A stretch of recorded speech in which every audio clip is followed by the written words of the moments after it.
Welcome to Carl and Rick Talk Risk. Rick, how are you doing this week?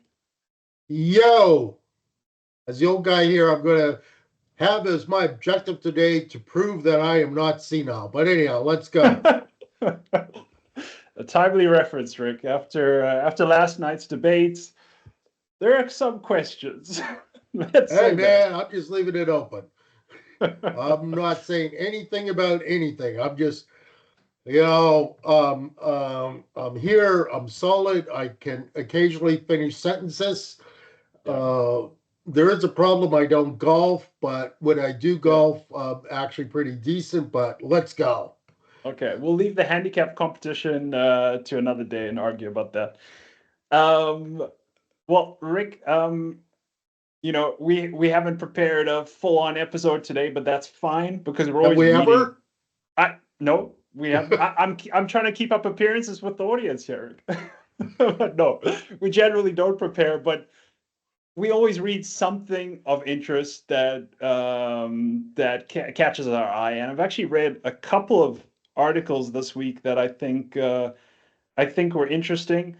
And let's see if they pique your interest or if you have a different take on them because yeah, I think they're kind of signs of the times sorts of articles, and they're definitely within our wheelhouse. You'll see what I mean. So the first one, towards the beginning of this week, so I don't remember as much of it, was Jamie Dimon. Jamie Dimon's the CEO of the biggest bank in America, which must be the biggest in the world, I'm guessing. Um, and he's also got his finger on the pulse of the culture. Um, and that part I find very interesting because he's sort of I think he's sort of a good risk manager in a way. He understands culture and society and what's going on, and he relates that to financial markets. So for that reason, Jamie's very interesting to me. Um, he was at a roundtable recently for business leaders in New York City, and he was talking about how the school to work pipeline is broken. That every year, this group of companies, I think it's 30 or 40, they try to hire underprivileged from underprivileged communities that haven't all been to university before. And of course, they hire many graduates from Columbia University and all the big names in NYC, and they're just not finding the skill sets that they need to do their jobs, right? And it's a mixture of hard and soft skills. So the things we've spoken about, the things you should be learning in business school and risk management programs. Um, so this caught my eye, and he's trying to make sure that universities start filling this gap, that high schools start understanding what the workforce needs, the mixture of skills they need.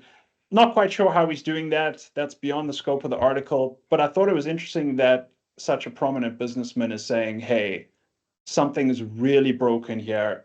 We need to fix this, or we can't run our companies like we'd like to. And that means offshoring, right? That means possibly hiring from elsewhere. It means maybe people staying in jobs longer. I mean, there's only so many things you can do without fresh brains coming in and contributing to these companies. What do you think? Any Oh my gosh! Like I mean, I just before you started this, I said I don't have a lot of time today. Of course, the reason we didn't have a podcast last week was, of course, I should say, of course, but I was in the UK presenting at a conference a paper on basically how B school is broken. I'm not familiar with the comments that Jamie said that you referenced. I agree with your assessment that he seems he's one of the CEOs that I think is uh, he's one of the CEOs that I admire, who I think is in touch yeah. with the real world rather than the rarefied world of that CEOs tend to populate. I thought it was Yeah. pretty interesting reading his biography way back when he was at uh, where was he at before he got there? After he got shunted out by what's his name?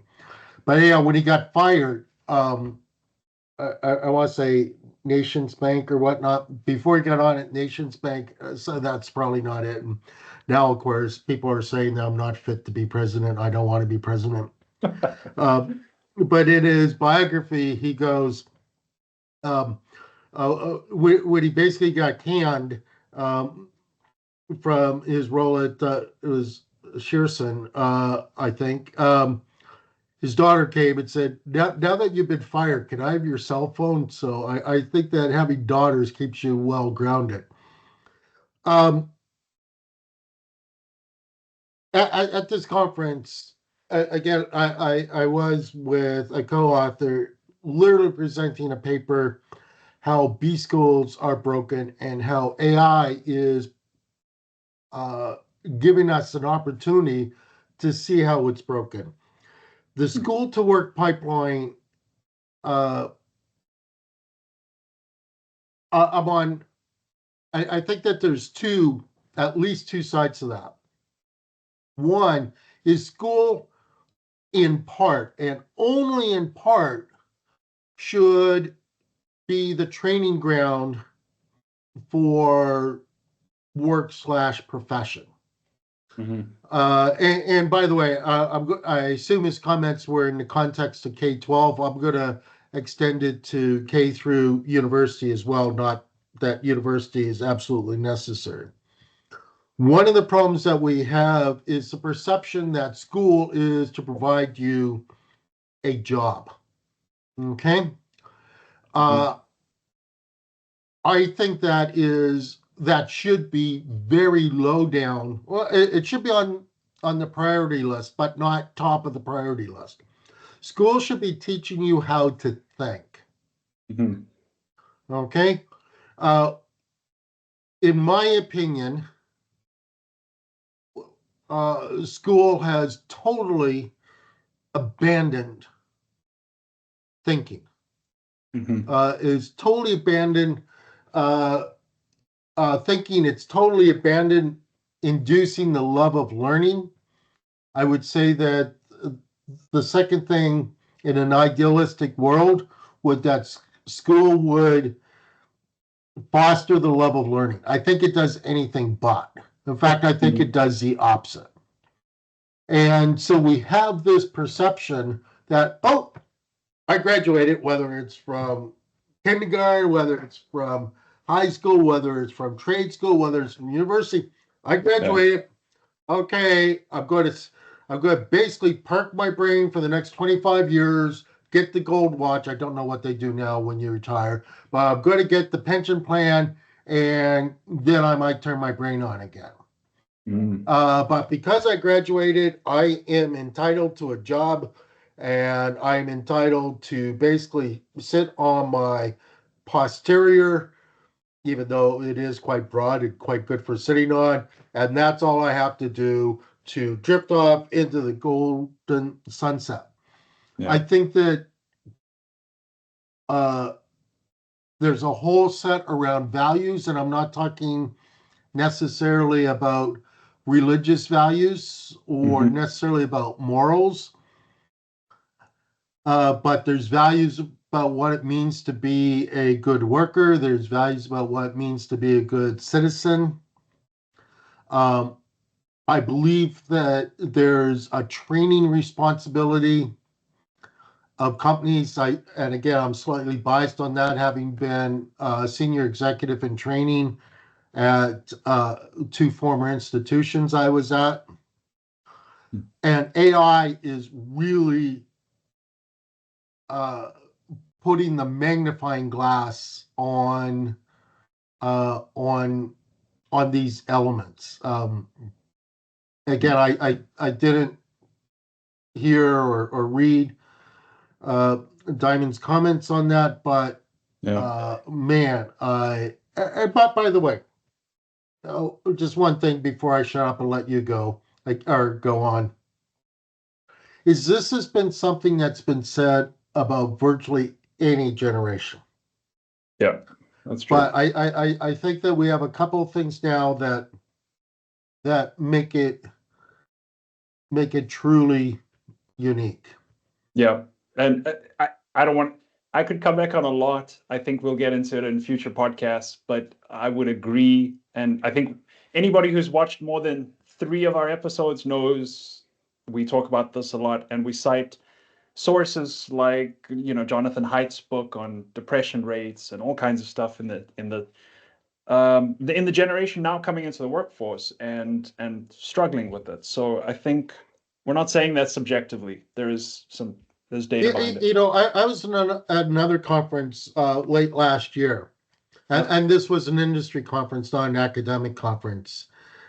Uh, and I was shocked to hear the uh, basically the intake directors, I the HR people responsible for onboarding uh, new students, say Yeah. that they were shocked and dismayed Mm. with uh, what they were onboarding, and it was because of bad recruiting, et cetera, et cetera. Yeah. But they are literally having to rethink. And by the way, none of the other panelists, this was a panel discussion, none of the other panelists discussions disagreed in any way. But this one institution went on at length about how they're having to totally change their onboarding process, their onboarding training, uh, Oh, to not only extend it, but to also add elements that of training uh, that they took as table stakes right. since the beginning of time. Right. Um, in an age in which uh, the workforce is being fundamentally changed by technology, uh, learning, I've said this a gazillion times, knowledge is a complete unmitigated commodity. Learning, passion, empathy, values, those are the true academic skills. And I mean academic, not in terms of irrelevant, um, but those are the true academic skills that we need to be developing in our educational system. And Yeah. instead, we get into silly arguments about whatever. Yeah. No, I exactly. won't open that can of worms, but I think everyone and their dog knows what I'm talking about. Yeah. No, exactly. Okay. I'm going to skip one of my articles because I don't want us to go too long, and I know you're on limited time. Um, so the other one, yeah, I don't know how interested you'll be in it. I was reading about the Indian stock market, and the Indian stock market has been really hot for the past few years. They're growing like mad, and what's happened is that um, retail investors have got into derivatives, and the proportion of retail investors in the derivatives market has gone from under 5% to 41% now. I guess that's based on notional value of the derivatives. I don't know. Hopefully, it's not on another measure that wouldn't make as much sense. But 41% is pretty substantial. I think you'd agree. You'd expect institutions to be the majority of the derivatives market. Obviously, the problem there is retail investors don't understand fully the risks that they're taking on. They're trying to speculate in a hot stock market with derivatives that you only need to post margin for. You don't need to put in the full amount. Um, and the other reason this was a little interesting to me, besides the speculative bit, is that brokers and financial intermediaries who are enabling these trades are using influencers to attract retail investors to these products, to their, to come and trade on their platforms. So you've sort of got the roaring kitty Wall Street bets effect there, where there's a a trade being created, like a whole crowd is going into a single trade for not a lot of reason, right? Just on somebody's mm, say so, and a lot of people are getting into it. Obviously, India is becoming wealthier and wealthier. Um, and yeah, I thought it was interesting. I also kind of related it to China and how a lot of sort of mom and pop investors got big into the housing market, invested a lot of new developments. And it's now said that China has more than 100 million extra homes that they don't know what to do with. And therefore, the housing market's sort of at least flatlining. It has crashed a bit. And um, yeah, most households in China have more than 90% of their wealth tied up in real estate. Again, a bit of a problem, a bit of a sort of, something's hot and everybody gets into it effect. I don't know if you have anything to say on this. I don't really have anything more to say on it. I just found it interesting and I want to track this a little bit over the next couple of weeks. Uh, First off, I don't have much to say about it, and I probably said way too much on the previous topic, and so there's no one listening to this podcast anymore. The influencers, hey, I'm into the what was it, E Trade or I Trade or whatever, baby. That's who I follow, Yeah. man. We've always had the influencers. Okay, it's just now it's a little bit more formalized. But here's Yeah. the thing. Uh, Given the evidence, is it really all that different following, whatever the guy with the stupid red hat is? Yeah, Uh, Roaring Kitty. yeah, than your stockbroker who's trying to do a churn and burn. Um, Yeah. uh,